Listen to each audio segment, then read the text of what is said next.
ഒരാഴ്ച 7 ദിവസം അല്ലേ? ഓരോ ദിവസത്തിനും ഓരോ പ്രാധാന്യമുണ്ട്. ഞായറാഴ്ച എല്ലാ ഭഗവാന്മാർക്കും ഞായറാഴ്ച പ്രാർത്ഥിക്കേണ്ടത് ഭൈരവമൂർത്തിയാണ്. ഭൈരവമൂർത്തിയുടെ മന്ത്രമുണ്ട്. അത് 14 പ്രാവശ്യം രാവിലെ, 14 പ്രാവശ്യം വൈകിട്ടും ജപിക്കുക. വ്രതാനുഷ്ഠാനത്തോടെ വ്രതം മുടങ്ങാതെ വേണം ജപിക്കാൻ. തിങ്കളാഴ്ച ഇന്ദ്രാണി മന്ത്രം. ഇന്ദ്രാണി മന്ത്രം എന്ന് പറഞ്ഞു കഴിഞ്ഞാൽ രാവിലെയും വൈകിട്ടും 21 പ്രാവശ്യം വീതം വേണം ജപിക്കാനായിട്ട്.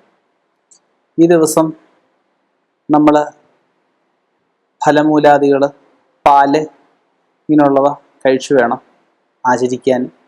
നേരം ഈ ദിവസത്തിൻ്റെ അവസാനം, അതായത് ഭക്ഷണശേഷ ഭാഗം എന്ന് പറയും, അതായത് നമ്മൾ ആ ദിവസം നമുക്ക് ചിലവാകുന്ന ഭക്ഷണത്തിൻ്റെ തുക ഏതെങ്കിലും സാധുക്കൾക്ക് ദാനം ചെയ്യുക കൂടെ വേണം. ഇനി ചൊവ്വാഴ്ച ശ്രീനിവാസ മന്ത്രം. ശ്രീനിവാസം എന്ന് പറഞ്ഞു കഴിഞ്ഞാൽ മഹാവിഷ്ണു ലക്ഷ്മി ദേവിയെ പിരിഞ്ഞ സമയത്ത് മഹാവിഷ്ണുവിൻ്റെ ധനമെല്ലാം സമ്പത്ത് എല്ലാം നഷ്ടപ്പെട്ട് പ്രൗഢികളെല്ലാം വെടിഞ്ഞ് മഹാവിഷ്ണു ഭഗവാൻ തിരുപ്പതി പോയി തപസ് ചെയ്തു എന്നാണ് പറയപ്പെടുന്നത്. അദ്ദേഹം തപസ് ചെയ്ത സമയത്ത് മഹാവിഷ്ണു പ്രത്യക്ഷപ്പെട്ടതായിട്ടും ഭഗവാന്റെ കടങ്ങളെല്ലാം, ഭഗവാന്റെ പ്രൗഢിയെല്ലാം ഭഗവതി തിരിച്ചു കൊടുത്തു എന്ന് പറയും. ആ സങ്കല്പത്തിൽ തിരുപ്പതി ഭഗവാൻ അല്ലെങ്കിൽ ശ്രീനിവാസൻ എന്നുള്ള ആ ഒരു സ്വരൂപത്തിലുള്ള, അല്ലെ ആ ഒരു അവതാരത്തിലുള്ള മന്ത്രം വേണം ചൊവ്വാഴ്ച ജപിക്കാനായിട്ട്. ഇനിയും ബുധനാഴ്ച പത്മാവതി മന്ത്രമാണ് ബുധനാഴ്ച ദിവസം ജപിക്കേണ്ടത്. പത്മാവതി മന്ത്രം 28 പ്രാവശ്യം വീതം രാവിലെ, ഉച്ചയ്ക്ക്, വൈകിട്ട് 3 നേരം ജപിക്കണം. 3 നേരം ജപിക്കുമ്പോൾ വെജിറ്റബിൾ അല്ലെങ്കിൽ സസ്യാഹാരമാണ് കഴിക്കേണ്ടത്. 3 നേരവും ഇലവർഗ്ഗങ്ങൾ കൂടുതൽ വെച്ചുള്ള കറികൾ കഴിക്കുകയാണെങ്കിൽ ഏറ്റവും നന്നായിരിക്കും. ഭക്ഷണത്തിന് അരമണിക്കൂർ മുമ്പെങ്കിലും വേണം ഇത് ജപിക്കാനായിട്ട്. ഇനിയും വ്യാഴാഴ്ച പഞ്ചമുഖി ഹനുമാൻ എന്ന് പറയും. അത് ഭഗവാന്റെ 5 മുഖങ്ങൾ, ഈ പുരാണങ്ങളൊക്കെ അറിയാവുന്നവർക്കറിയാം, 5 ഭാവത്തിലുള്ള ഭഗവാനെയാണ് പഞ്ചമുഖി ഹനുമാൻ മന്ത്രം കൊണ്ട് ഉദ്ദേശിക്കുന്നത്. ഹനുമാൻ എന്ന് പറഞ്ഞ വായുപുത്രൻ, അതേ ഒന്ന് പ്രസാദിച്ചു കഴിഞ്ഞാൽ വായു വേഗത്തിൽ, അതായത് ഇപ്പോൾ ചുഴലിക്കാറ്റൊക്കെ കണ്ടില്ലേ, അതുപോലെ വായു വേഗത്തിലാണ് വൃക്ഷങ്ങൾ നമുക്ക് മാറുന്നത്. അപ്പം ആ ദിവസം ഹനുമാൻ സ്വാമി, പഞ്ചമുഖി ഹനുമാൻ സ്വാമിയെ പ്രാർത്ഥിക്കുക. വെള്ളിയാഴ്ച ലക്ഷ്മി വിനായക മന്ത്രം. ലക്ഷ്മി വിനായക മന്ത്രം രാവിലെ വൈകിട്ടും ജപിക്കണം. രാവിലെ ഉറക്കമുണർന്ന് കാലും മുഖവും കഴുകി ദന്തശോധന, അത് പല്ലുമൊക്കെ തേച്ച് കഴിഞ്ഞ് നമുക്ക് ജപിക്കാം. ശരീരശുദ്ധി വരുത്തി ജപിക്കാം. കുളിക്കുകയാണെങ്കിൽ ഏറ്റവും ഉത്തമം. കുളിക്കണമെന്നാണ് ശാസ്ത്രം പറയുന്നത്. ഇല്ലെങ്കിൽ നമുക്ക് കാലും മുഖവും കഴുകി പല്ലുമൊക്കെ തേച്ച് ശുദ്ധമായിട്ട് ജപിക്കാം. 108 പ്രാവശ്യം വീതമാണ് ജപിക്കേണ്ടത്. രാവിലെ ജപിക്കുക, അതിൽ വൈകുന്നേരം കിടക്കുന്നതിന് ഒരു അരമണിക്കൂർ മുമ്പ് ജപിക്കണം. അന്നേരം ഒരു നേരം അരിയാഹാരം, 2 നേരം ഗോതമ്പിൻ്റെ ആഹാരമായിരിക്കണം. ശനിയാഴ്ച ദത്താത്രേയ മന്ത്രം എന്ന് പറയും.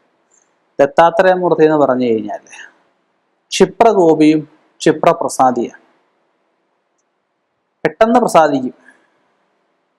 പക്ഷേ നമ്മൾ ചെയ്യുന്നതിൽ ചെറിയൊരു അപാകത വന്നു കഴിഞ്ഞാൽ പെട്ടെന്ന് തിരിച്ചടികളും ഉണ്ടാകുന്ന ഒരു മൂർത്തിയാണ് ദത്താത്രേയ മൂർത്തി എന്ന് പറഞ്ഞു കഴിഞ്ഞാൽ.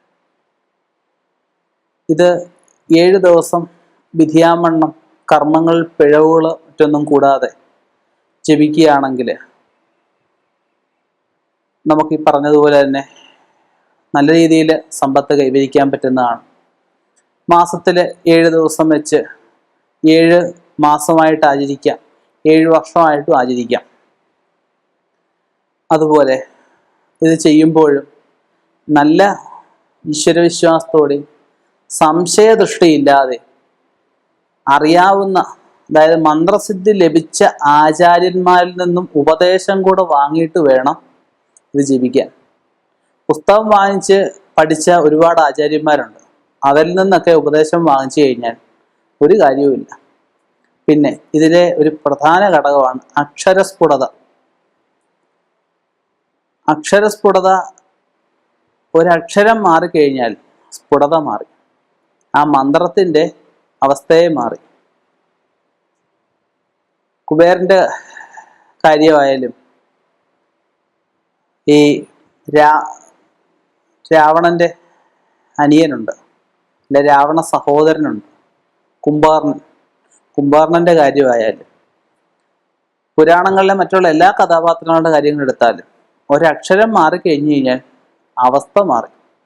കിട്ടുന്ന വരവായാലും കിട്ടുന്ന ഫലങ്ങളായാലും ഒക്കെ മാറി.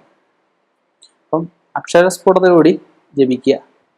മറ്റ് ദോഷങ്ങൾ, ദുരിതങ്ങൾ ഒന്നുമില്ലെങ്കിൽ ഇത് പറഞ്ഞതുപോലെ തന്നെ കോടികൾ തന്നെ കൈവരിക്കാൻ സാധിച്ചേക്കുമെന്നല്ല, സാധിക്കും.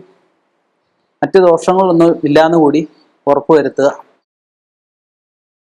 ഈശ്വരാനുഗ്രഹം പൂർണ്ണമായും ഉണ്ടാകത്തക്ക വിധം പ്രാർത്ഥന ചെയ്യുക.